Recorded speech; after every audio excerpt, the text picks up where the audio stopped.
Let's begin with a word of prayer together. Gracious God, may the words of my mouth and the meditations of all our hearts be acceptable and pleasing to you, O Lord, our rock and our Redeemer. Amen. For those of you who have a bulletin with you, look at the cover of the bulletin. It is a scene from the film of The Greatest Showman. And this scene where P.T. Barnum is looking at this wall of pictures is what I call his moment of transformation. This is where he begins to see things differently in his life. We get through 95% of the film before we get to this scene where he's looking at this wall in a bar of pictures. And he sees a picture of, first picture, he sees a picture of his family. And he just kind of realizes all the things he's done wrong and the things he wants maybe to do differently in his life.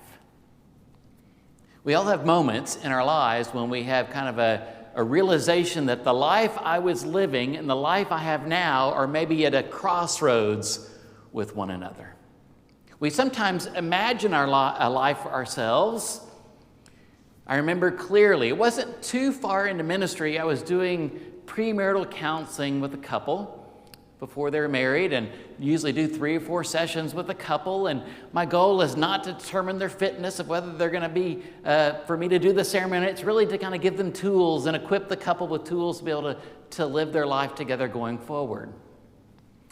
And one of the sessions I usually talk about is assumptions about each other, assumptions about their life, and trying to name those so when things don't go right, then they'll have a better awareness of those things when life crops up.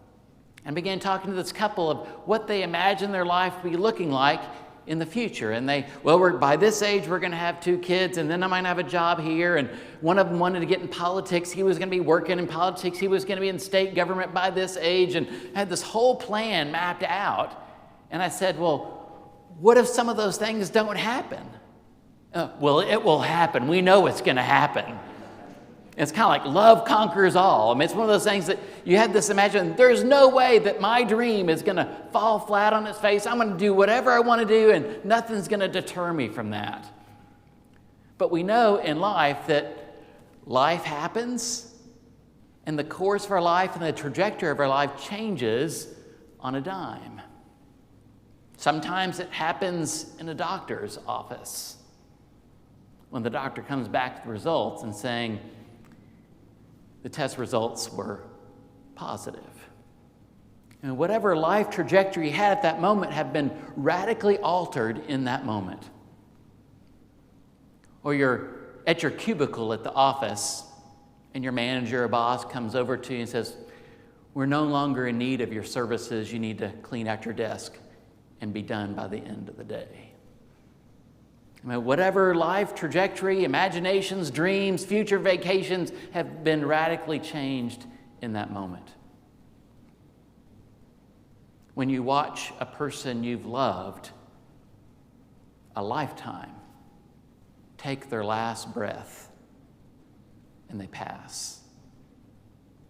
Whatever trajectory you've created for yourself has been altered and changed.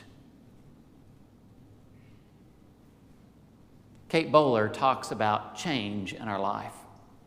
She says, not everybody encounters in change great transformation. Not everybody sees the great light or this grand voice or this remarkable turnaround. But she says everyone in change has the opportunity to receive grace. I think that's a really powerful way to think about change. It's not some radical thing that's going to make us alter ourselves, but being open to the opportunity of grace to be with us in the most tender places and tender moments of our life of change and transformation. Thomas encounters that post-resurrection as Maureen shared that story of Thomas, and I really don't like the nomenclature of doubting Thomas, because my guess is all the other disciples are just as doubting, just as wondering about their life in Jesus and all these things he taught, as much as they were in and believed, they had just as many doubts, and Thomas was no different than the rest. But the story centers on Thomas. And as it shared, when Jesus first appeared to the disciples, Thomas was not there. And he comes back and says, "You'll never guess what we saw and who we saw, and you'll never guess what we're about to be excited about." He goes, I'll believe it when I see it, he says. And he was kind of the person that kind of doubted their story and doubted their telling of what had happened with him not being there. And Jesus returns a second time. And Jesus gave Thomas the opportunity to actually touch the wounds that were responsible for his death. And Thomas didn't even need to do that. It was a moment of radical change in his life. And he's thinking, 3 years ago, he was thinking to himself, I wasn't even with this individual. And then I gave my all to this individual. And my expectations of him ended up not being what I thought they were, because he got arrested and was killed. And what am I supposed to do now? I gave everything to this man, and now he's gone? And I'm supposed to trust that he's alive again? And then when Thomas discovers that he is alive again, he makes a radical shift in his life. Now, David Brooks, who I've mentioned once before, has written a book called The Second Mountain. It talks about the two lives that we lead, the life we intend to lead and the life we end up leading.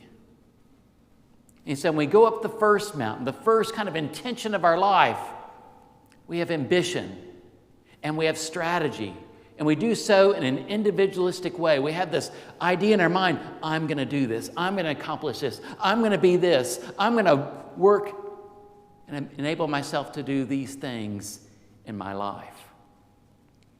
And David Brooks, inevitably, as we're moving up to the peak of the first mountain, he says life has a way of showing up a different, altering course for ourselves. And realizes the very first mountain, we can't stay at the mountaintop. There is something that happens to us, medically, financially, familial-wise. Something will happen to us, and we start sliding down the mountain into the valley. As we reach the valley, that we either get stuck in the valley or we start to climb what he calls the second mountain. And he said the first mountain was ambition and strategy and individualism. As we climb the second mountain, it's relational and intimate and relentless. But the second mountain has within it something the first mountain did not, and that is other people to surround ourselves to climb the second mountain with a great sense of fortitude, camaraderie, connection, and collaboration. That's what the disciples had in that room when Jesus left them. They all might have had individual resolve, but they had each other, and together with each other, they were able to do things and communicate things about Jesus and live out the hope Jesus had proclaimed in ways they would have never imagined. They couldn't have done it alone. They needed one another. And P.T. Barnum in the film, when he looks at that wall of pictures and he sees his wife and his two girls, he realizes that the life I've been leading has not been for them. It's only been for me. When my life is lived for others, then my life has a greater sense of purpose. And he turns from the pictures and he looks at all the individuals that have been part of his circus, and he realizes they've been a part of who he is and his own identity. It's by looking at the pictures and realizing that he had been chasing someone else's dream and not his. And the dream he had been chasing was his dream and not the communal dream that he was supposed to be living. He spent so much time trying to further his own self that he allowed his own self to not be who he really was intended to be. Maybe P.T. Barnum was simply trying to avoid suffering. He saw suffering as a small child. He saw it in the film, trying to make his way out of the dregs of society and to raise up and to be something significant, something that in the movie the highbrows would finally accept him. But C.S. Lewis reminds us is when we try to avoid suffering, we squeeze out life itself. It's not that we call on suffering, bring the suffering on. That's not what C.S. Lewis is saying. It's that life has a way of bringing suffering on its own. And when we experience that, if we're trying to avoid it altogether, we're avoiding living. Because when we live life with intimacy and vulnerability and true connection of investing my life in the life of others, the human foibles of our humanness is we get hurt from time to time. We have to alter our life course from time to time. We have to shift from the first mountain to the second mountain from time to time. The disciples have to go from hiding out into the world and proclaiming. P.T. Barnum, in the film, in the last little bit, he chases himself out of the bar and goes running to catch the train, going to find a wife and children he thought might have been lost. And he goes to reclaim them and invite them back into a life and apologize and ask for forgiveness and ask for a second chance on life. How many of us are living on the first chance? Probably not many of us. Most of us living on second and third and fourth and fifth, and the counts go on, the number of chances that we ask for people to give us in our life. But we must remember, with this renewed resolve, we catch a little bit of that from the disciples. They go from being in hiding to you can't stop their conviction for what they believe about the world that God intends for humanity. You couldn't stop Barnum. At about the time he thought, well, I can't rebuild, he starts having another dream of a tent out on the outskirts of town. And he realizes that his own life in the circus is bigger than him. He turns it over to his partner, Carlyle. And where does he go running to? He goes running to his wife and children at the end of the film. The film begins with the song, The Greatest Show. And he's in the circus. And you see the trapeze. And you see the animals. And you see all the lights and dancing and singing. And it's the greatest show, and you're going to be introduced to this. And the movie closes with him watching his daughter dance ballet. And his other daughter on the stage, I believe, as an inanimate object on the stage. And he's got his wife in arm, and he's looking at his two daughters, and he whispers, "This is the greatest show." The life we think we're going to lead and the life we actually lead. If we did an interview of Thomas, of when the best days of his life were. Was it before Jesus? Was it during Jesus? Was it after Jesus? My guess is with his dying breath, he would have said, my greatest resolve was living out the very message of love Jesus taught me. With his words, with his life, being the very vessel for God in the world, and I would guess he would say something similar.